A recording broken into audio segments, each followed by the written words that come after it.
Muy buenas noches, hermanos de Covicorti. Buenas noches aquí, buenos días quizá allá.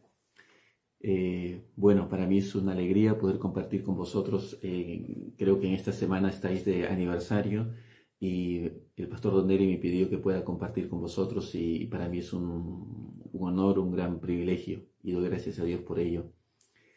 Permíteme orar al Señor, pedirle al Señor que en su gracia Él pueda hablar a nuestros corazones, que es el propósito, ¿no? Que el Señor hable a nuestros corazones. Permíteme orar. Señor, te doy gracias por el privilegio de compartir tu palabra con tu iglesia. Te pido, Señor, en el nombre de Jesús, que hables a cada hermano de tu iglesia, Señor. Que hables a cada uno de ellos. Que tu gracia y tu misericordia les acompañe. Te pido, Señor, que bendigas a la iglesia Covicorti, que sigas haciendo de la iglesia una iglesia de bendición. Padre, pido tu gracia sobre ella y tu misericordia, y pido tu gracia sobre este siervo para compartir tu palabra. Oh Dios, usa este mensaje para ti, Señor, para tu gloria, en el nombre de Cristo. Amén. Amén. Bueno, el pastor Alex me pidió que pueda compartir con vosotros un poco sobre cómo está la situación aquí en España. Bueno, supongo que escucharéis por los periódicos y todo esto. Hemos estado en un tiempo de verano un poco con la situación controlada de alguna manera, muy pocos fallecidos, pero ha comenzado unos repuntes y ahora estamos en medio de los repuntes. Poco a poco la cifra de los muertos está subiendo y eso es un poco preocupante.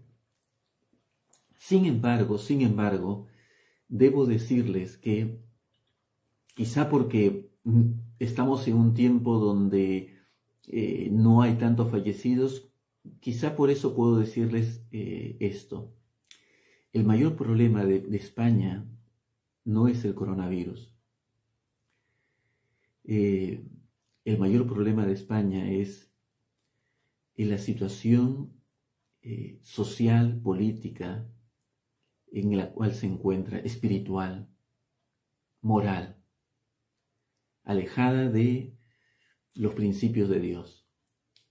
Esto es el principal problema de la sociedad, ¿no? Y creo que por eso como iglesia estamos aquí.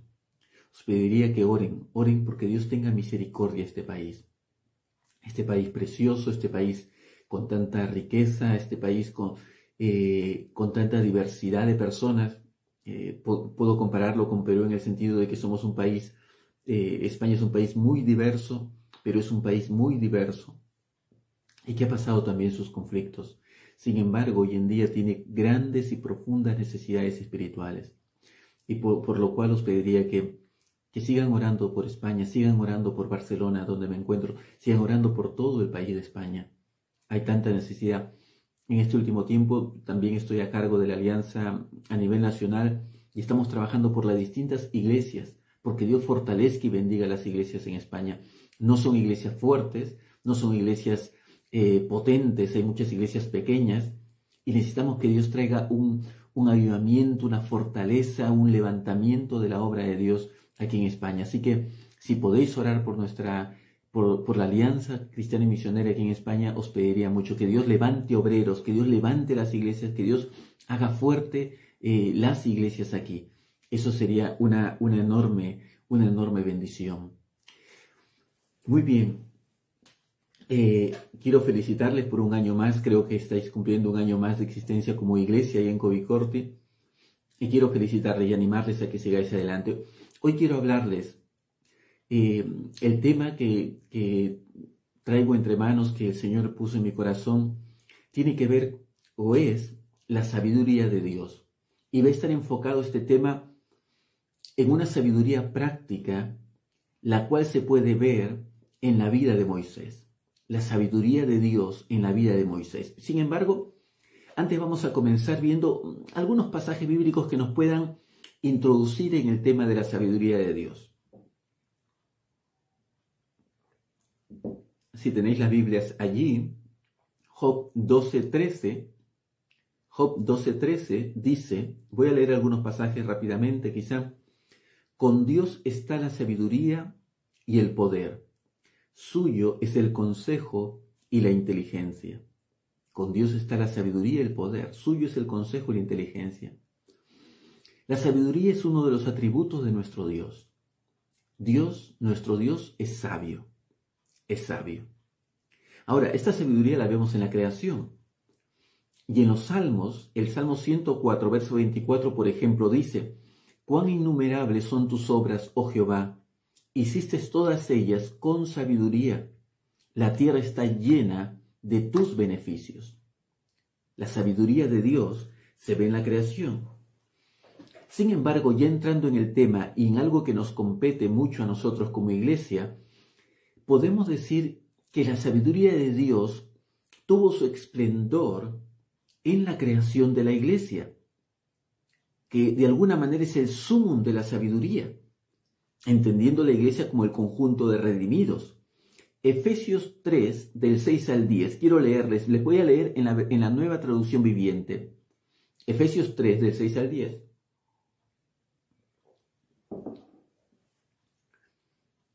Escúchenme la lectura, dice: «Y el plan de Dios consiste en lo siguiente: tanto los judíos como los gentiles que creen la buena noticia gozan por igual de las riquezas heredadas por los hijos de Dios. Ambos pueblos forman parte del mismo cuerpo y ambos disfrutan de la promesa de las bendiciones porque pertenecen a Cristo Jesús». Verso 10. El propósito de Dios con todo esto fue utilizar a la iglesia para mostrar la amplia variedad de su sabiduría. La iglesia mostró la amplia variedad de la sabiduría de Dios. Quizá para nosotros no es tan impactante esto, ya que nosotros hemos nacido ya en la iglesia, hemos crecido en ella. Pero para los judíos era impensable esto. No sé si habéis leído Hechos, nosotros estamos leyendo Hechos, y cuando Pedro es enviado a Cornelio, a una persona que no era judía, a predicar el evangelio, fue toda una conmoción en la iglesia en Jerusalén, porque los judíos no entendían que las buenas noticias no solamente eran para los judíos, sino para todo el mundo. Ahora, esto Dios lo saca adelante con la iglesia. La iglesia fue una sorpresa, no solamente para los judíos, fue una sorpresa para los seres celestiales y para el mismo Satanás. Fue una sorpresa de ver cómo en la sabiduría de Dios había preparado todo para que millones y millones de personas de toda etnia, tribu y nación puedan ser salvas. Romanos 16, 27 dice: «A ese Dios, el único sabio, sea gloria por siempre a través de Jesucristo». Otra vez, Dios es sabio. Quiero entrar ya en el tema y quiero definir la sabiduría. Y quiero apoyarme en lo que Grudem, un teólogo que escribe teología sistemática, dice. Él dice: la sabiduría de Dios quiere decir que Dios siempre escoge las mejores metas y los mejores medios para alcanzar esas metas. Escucha bien. Dios siempre escoge las mejores metas y los mejores medios para alcanzar esas metas. ¿Cuántos creen esto? Quiero que veamos cómo Dios va a mostrar su sabiduría en la vida no tan sencilla de Moisés. Quiero que veamos cómo Dios va a desarrollar y mostrar su sabiduría en el discurrir de la vida tan conflictiva que Moisés tuvo que atravesar. Y recordemos nuevamente no nuevamente, sino un texto muy conocido para nosotros los creyentes, Romanos 8, 28 y 29. Dios hace que todas las cosas cooperen para el bien de quienes lo aman y son llamados según el propósito que Él tiene. Dios hace que todas las cosas cooperen para el bien de quienes lo aman a través de su sabiduría. A través de su sabiduría.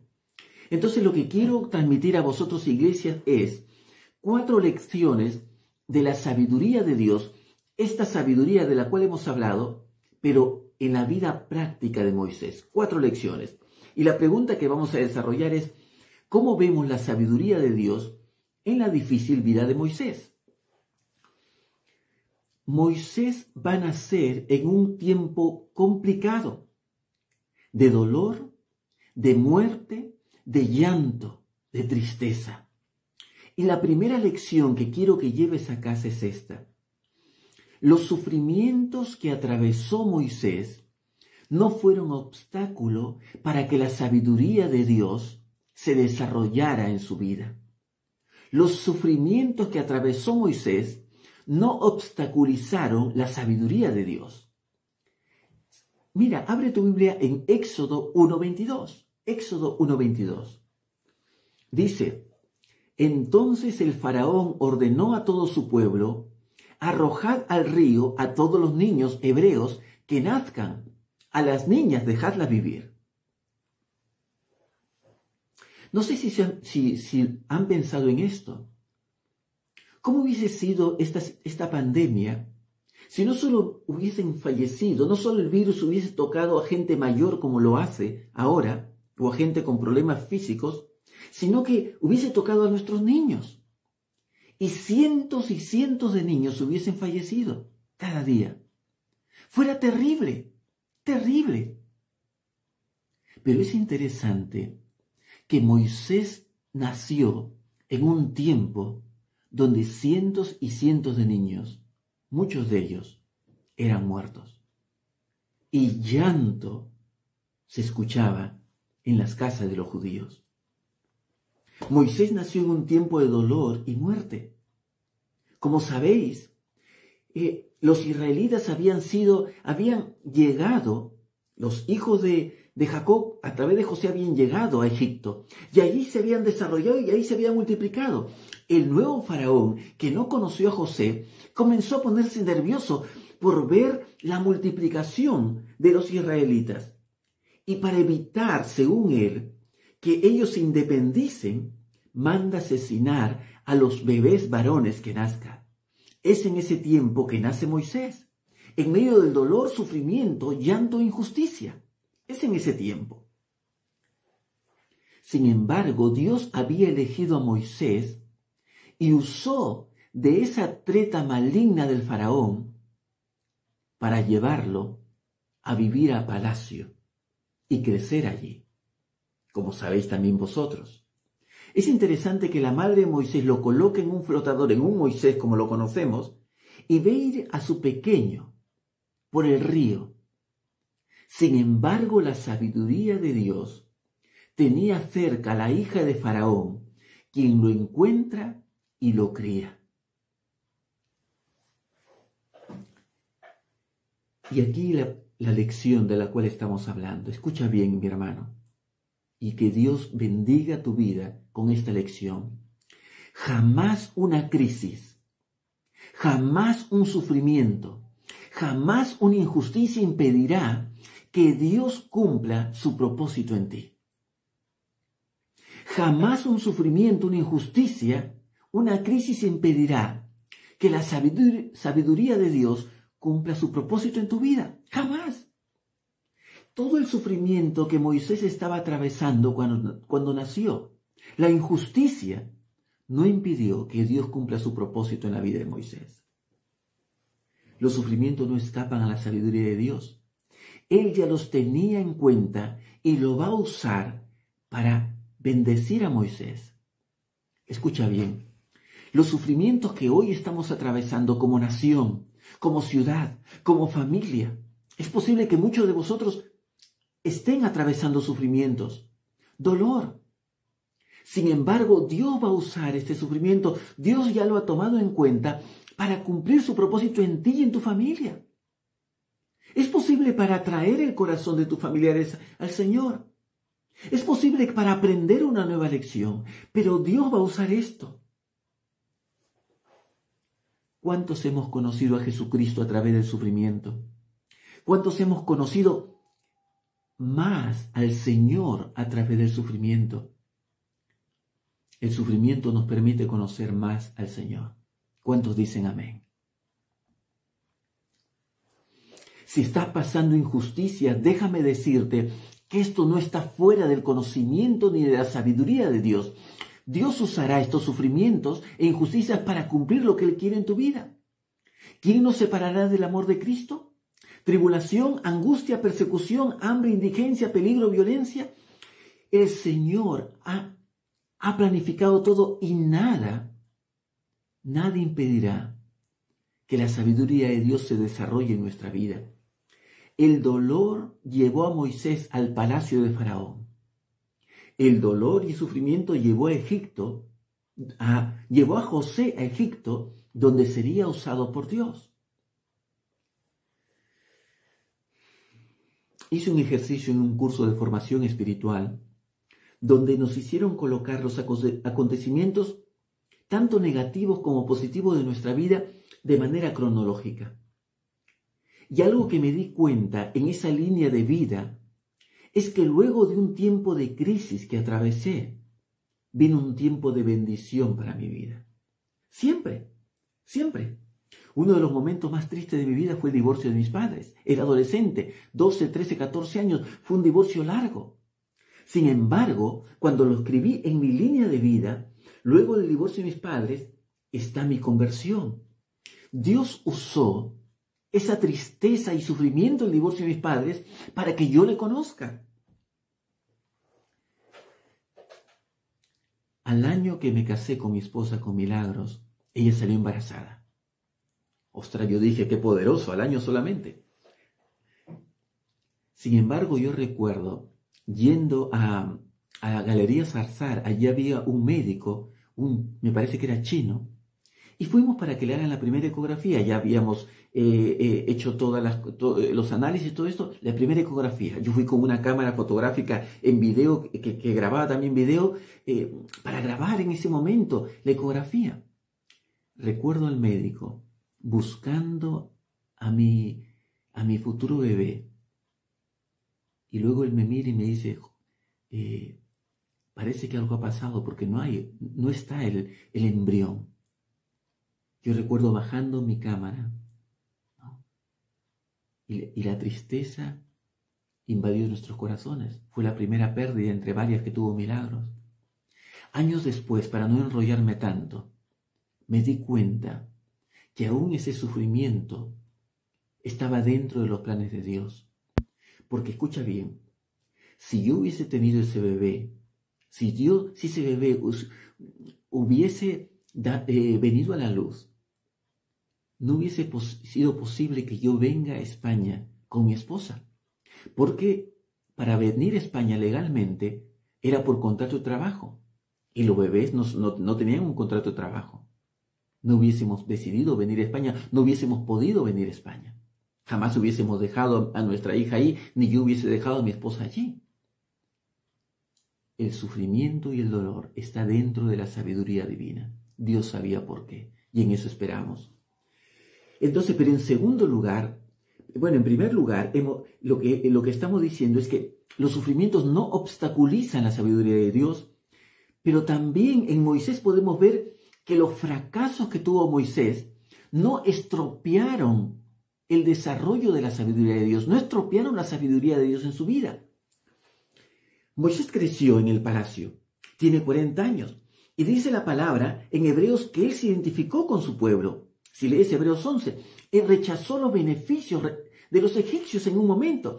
De alguna manera, Moisés ya sabía que Dios lo había elegido para librar a su pueblo oprimido. Y mira lo que dice en Hechos 7, 24, 25. Hechos 7, 24, 25, cuando Esteban narra sobre Moisés y dice, Esteban está hablando, verso 24, al ver Moisés que un egipcio maltrataba a uno de ellos, acudió en su defensa y lo vengó matando al egipcio. Verso 25. Moisés suponía que sus hermanos reconocerían que Dios iba a liberarlos por medio de él. Pero ellos no lo comprendieron así, dice el texto. Moisés pensaban que sus hermanos sabían o se habían enterado o iban a darse cuenta que él era el elegido para salvar a su pueblo, pero no lo vieron. Moisés usó su ira y el homicidio para cumplir los planes de Dios, lo cual le trajo graves consecuencias. En el primer intento de liberar a su pueblo, de defenderlo, de protegerlo, Moisés fracasa estrepitosamente. Éxodo 2:15 dice: oyendo Faraón acerca de este hecho del asesinato, procuró matar a Moisés, pero Moisés huyó de delante de Faraón y habitó en tierra de Madián. El desierto. El desierto. Y escucha bien, aunque para Moisés fue un fracaso, Dios en su sabiduría ya tenía planificado usar ese fracaso para seguir trabajando en el carácter de Moisés, en el corazón de Moisés. Dios quería hacer de ese hombre iracundo, impetuoso, un hombre manso que podría dirigir al pueblo tosudo e impulsivo por 40 años en el desierto. Dios tenía un plan para Moisés, pero Dios usó el fracaso de Moisés para trabajar en el corazón de Moisés.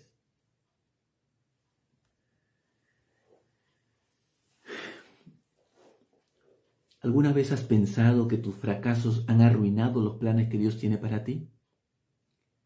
¿Alguna vez has pensado que los fracasos han arruinado el futuro que Dios tenía para ti? ¿Es posible que Dios use tus fracasos para cumplir sus planes en tu vida? ¿Es posible? Y no estamos diciendo que nos acostumbremos a fracasar. ¿Pero es posible esto? En el año 96 yo tenía 20 años. ¿Sabéis de dónde soy yo? Yo soy chimbotano. No, yo soy chimbotano. No sé si sabéis cómo son los chimbotanos. Son de puerto, son impulsivos. Y yo era un joven impulsivo, muy impulsivo. Y con una autoestima, un autoconcepto, una inseguridad muy fuerte dentro. El año 96, en la toma de la residencia de Japón por el MRTA, yo estaba recibiendo en el aeropuerto a mi madre.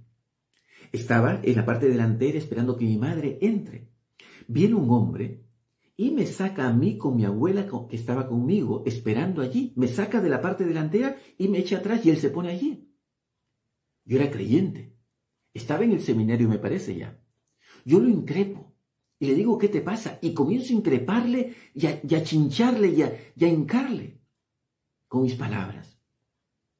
Este hombre en un momento me coge del brazo y me lleva hacia atrás del aeropuerto. Primera vez que iba al aeropuerto, me parece. Yo no sabía dónde me llevaba. En ese momento trato de zafarme y yo le cojo con el brazo y lo golpeo. Y le doy en la nariz.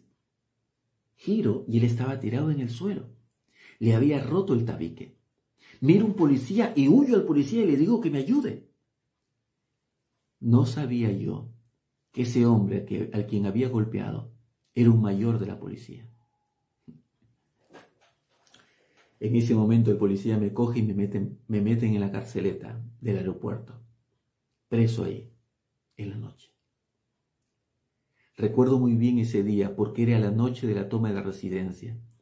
Todo se movía en el aeropuerto, se pensaba que los terroristas iban a pasar por ahí. Todos estaban ahí, escuchaba los generales, escuchaba todo un movimiento y yo estaba en la carceleta. Simplemente para hacerte la historia corta. Dios en esa carceleta trabajó en la impulsividad que tenía yo en mi corazón, en mi carácter. Nunca fui el mismo luego de ese tiempo puesto en esa carceleta. Pero escucha bien,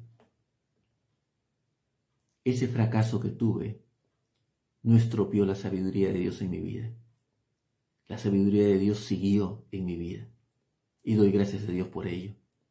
Nuestros fracasos no estropean, no impiden la sabiduría de Dios. La sabiduría de Dios va a seguir desarrollándose y la gracia de Dios va a seguir desarrollándose en nuestra vida. Entonces, en primer lugar, hemos dicho que los sufrimientos no obstaculizan la sabiduría de Dios. Va a seguir la sabiduría de Dios desarrollándose en nosotros. Nuestros fracasos tampoco. Pero ahora, en tercer lugar, nuestra insuficiencia no va a paralizar tampoco la sabiduría de Dios. 40 años después de estar Moisés en el desierto de Madián, Dios llama a Moisés en el desierto, en la llama de fuego. Moisés ya no era el mismo. Habéis escuchado mucho esta prédica, ya no era el mismo. La autosuficiencia que tenía, ese carácter impulsivo que tenía, había sido quebrado por años y años en el desierto. Ya no era el mismo. Éxodo 3:11, Dios le dice a Moisés, Moisés, quiero que vayas, Éxodo 3, quiero que vayas y liberes en el pueblo. Y en el 3:11 Moisés le dice, ¿quién soy yo para presentarme ante Faraón? ¿Quién soy yo para sacar de Egipto al pueblo de Israel? ¿Quién soy? ¿Te has sentido insuficiente alguna vez? ¿Has sentido que no das la talla alguna vez? Moisés en ese momento sentía que él no daba la talla. No. Ya ha pasado mi tiempo. Yo soy un fracasado, soy un pastor de ovejas. Yo no sirvo para estas cosas. Ir a liberar al pueblo, no soy para esto. ¿Te has sentido que alguna vez que no da la talla para el puesto, para ese puesto, que no podrás hacerlo? Moisés estaba en el momento perfecto para que Dios lo use para la obra que él tenía para él. Cuando nos sentimos que a veces que no damos la talla, muchas veces es el momento perfecto para que Dios nos use para su obra. Muchas veces. Dios nos ayuda. 2 Corintios 4:7 dice, tenemos este tesoro en vasija de barro para que se vea que tan sublime poder viene de Dios y no de nosotros. Cuando nos sentimos que no damos la talla, cuando nos sentimos insuficientes, que no podemos, es el punto exacto donde Dios nos puede usar. Dios nos puede usar. ¿Crees que tus carencias serán impedimento para que Dios cumpla sus propósitos en tu vida? ¿Tus carencias? No lo creas. No sé si les he contado cómo llegué a ser pastor en la Iglesia Alianza de Barcelona.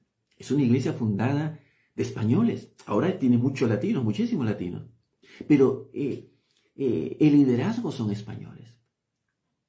Y escucha bien, una vez conversando con el hijo de uno de los ancianos de la iglesia, español, Daniel Ramos, él me dijo, Jorge, ¿sabes cómo tú has llegado a ser pastor de esta iglesia? Ha sido porque Dios ha querido que estés aquí. Y Dios ha movido todas las cosas para que tú estés aquí. Porque esta iglesia jamás pensó llamar a un pastor latinoamericano. Jamás. Se buscó siempre el pastor de la iglesia fue un pastor español. Al inicio norteamericano, pero luego siempre era español o catalán. Pero Dios usó al pastor que estuvo antes, el cual salió y hubo un problema allí. Dios lo usó para llamarme a mí, para que luego cuando él saliera, la iglesia antes de esto me conociera y confiara en mí y así me llamara. Y él me dijo, Jorge, si ese pastor no te hubiese llamado, la iglesia jamás te hubiese elegido como pastor aquí. Fue la sabiduría de Dios que movió las cosas, mis hermanos. Las iglesias españolas de españoles buscan pastores españoles. Pero en la gracia de Dios y en la sabiduría de Dios, a alguien que no era para el cargo, Dios en su sabiduría movió las cosas y nos puso ahí para servirle por su gracia. Espero que se entienda lo que estoy diciendo. Por la gracia de Dios, cuando somos insuficientes, Dios utiliza su sabiduría para usarnos en nuestra insuficiencia. Dios nos va a usar en nuestra insuficiencia. Entonces, en primer lugar, los sufrimientos no obstaculizan la sabiduría de Dios. En segundo lugar, nuestros fracasos no estropean la sabiduría de Dios. En tercer lugar, nuestra insuficiencia no paraliza la sabiduría de Dios, sigue adelante. Pero en cuarto lugar, nuestros pecados no alteran la sabiduría de Dios. Nuestros pecados no alteran la sabiduría de Dios. Espero que no me crucifiquen por mi teología, el pastor Marco Marroquí ahí, el pastor Donelli, tengo ahí a los que han sido profesores míos. Estamos al final de la vida de Moisés, muy cerca de que ya pueda cruzar pueda llegar a la tierra prometida. Y el pueblo, como siempre, y como en los 40 años, se queja y tiene sed. Se quejan ante Moisés.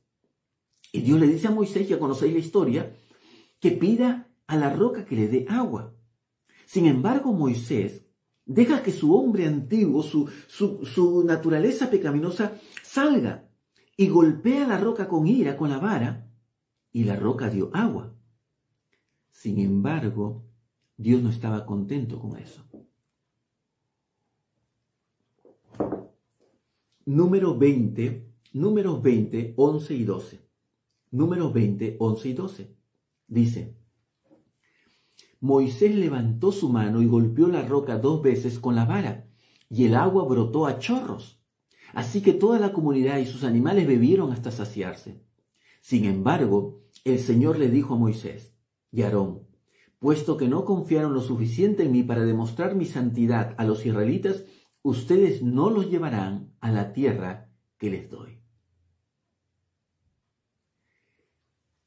No los llevarán a la tierra que les doy por heredad.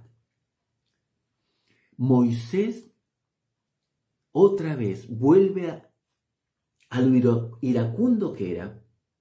Moisés peca y el veredicto fue: no entrarán a la tierra prometida. ¿Has sentido que Dios te ha desechado por un pecado cometido? ¿Una mala decisión tomada? ¿Una acción pública realizada? ¿Te has sentido rechazado, desechado? Yo recuerdo que este pasaje era el terror de mi vida. Era el terror. Cuando comenzaba en estudiar en el seminario y pecaba, porque alguna vez pecaba, no cometí unos graves pecados, no os asustéis, pero pecaba. Y qué terrible. Y leí este pasaje y decía: mi futuro ministerial se acabó, ¿no? Todo lo que Dios tenía preparado para mí en este momento se ha caído, se ha derrumbado. No hay futuro para mí. Me sentía un desgraciado, que todo lo perdía. Sin embargo, este pasaje en el tiempo he ido entendiéndolo y hay 2 reflexiones que quiero dejar respecto a esto. Aunque pareciera un castigo muy drástico sobre Moisés, 2 observaciones aquí. La mansedumbre de Moisés era necesaria en el desierto. Sin embargo, para tomar la tierra prometida, se necesitaba un liderazgo distinto. No hay como Josué para conquistar la tierra prometida. Tú me podrás decir: pero bueno, sí, pero Moisés también ganó batallas. Sin embargo, creo que Dios tenía planificado todo esto y que usó aún el pecado de Moisés, porque él ya tenía planificado que Josué sea el que pueda conquistar la tierra prometida. Esa es una primera reflexión que dejo allí. Y en segundo lugar, la verdadera tierra prometida para Moisés no era Canaán, sino la celestial junto a Cristo. Para Moisés la verdadera tierra prometida era la celestial. Hebreos 11, 13 al 16 dice: todos ellos, dentro de los cuales está Moisés, vivieron por la fe y murieron sin haber recibido las cosas prometidas. Más bien las reconocieron de lejos y confesaron que eran extranjeros y peregrinos en la tierra. Al expresarse así, claramente dieron a entender que andaban en busca de una patria, antes bien anhelaban una patria mejor, es decir, la celestial.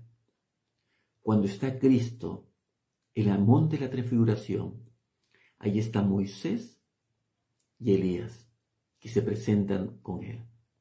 ¿Dónde están Moisés y Elías? ¿Dónde están Moisés y Elías? Están ya disfrutando de alguna manera del seno de Abraham, de alguna manera en el preámbulo de la patria celestial. ¿Crees que tus pecados echan a perder los planes de Dios? ¿No crees que su sabiduría excede a nuestras propias faltas? ¿No crees, otra vez te lo digo, no crees que la sabiduría de Dios excede a nuestras propias faltas? Dios va a cumplir sus planes a pesar de nosotros. Y no estoy diciendo que no hay consecuencias de nuestros pecados. Las hay. Y las vamos a pagar, y amén que las paguemos. Sin embargo, Dios va a cumplir sus planes en medio de nuestra sabiduría, en medio de nuestros fracasos y nuestros pecados. Mis hermanos, Dios es fiel y Dios es misericordioso. ¿Y sabes qué? Cuando pienso en esto, pienso en que los cargos que recibimos, las bendiciones que tenemos, no es porque los merecemos, no es porque nos lo hayamos ganado. El cargo que tengo como pastor y ahora que estoy como presidente de la Alianza, no tiene nada que ver, no tiene nada que ver con que sea bueno o con mi propia bondad o mi propia justicia. Tiene que ver con la gracia de Dios. Dios por su gracia es que nos da todo lo que tenemos. Dios por su gracia es que nos bendice con todo lo que tenemos. Dios por su gracia es que nos ha preparado bendiciones a cada uno de nosotros. Dios en su sabiduría va a cumplir sus planes a pesar de nosotros, a pesar de nuestros pecados, a pesar de nuestros fracasos, a pesar de nuestros sufrimientos. Dios va a cumplir sus propósitos, porque en su sabiduría le plació escogernos, le plació bendecirnos, le plació ponernos en el lugar en que estamos, bendecirnos con lo que tenemos, para que Él cumpla sus propósitos eternos que ya ha tenido planificado de antemano con nosotros. Iglesia Covicorti, estamos pasando un tiempo difícil de pandemia, pero aún la pandemia está dentro de la sabiduría de Dios. Esta pandemia no escapa a la sabiduría de Dios. Todas las cosas cooperan para bien de aquellos que le aman. Tú eres parte del plan de Dios, parte de la sabiduría de Dios para cumplir los planes de Dios en medio de este sufrimiento en el cual nos encontramos, que al igual que Moisés vivió en medio y nació en medio del sufrimiento, tú vas a ser usado por Dios en medio de este sufrimiento para cumplir los planes que Él tiene para ti. Iglesia Covicorti, que el Señor te bendiga, que el Señor te bendiga. Un gran abrazo, un gran abrazo, que el Señor te bendiga.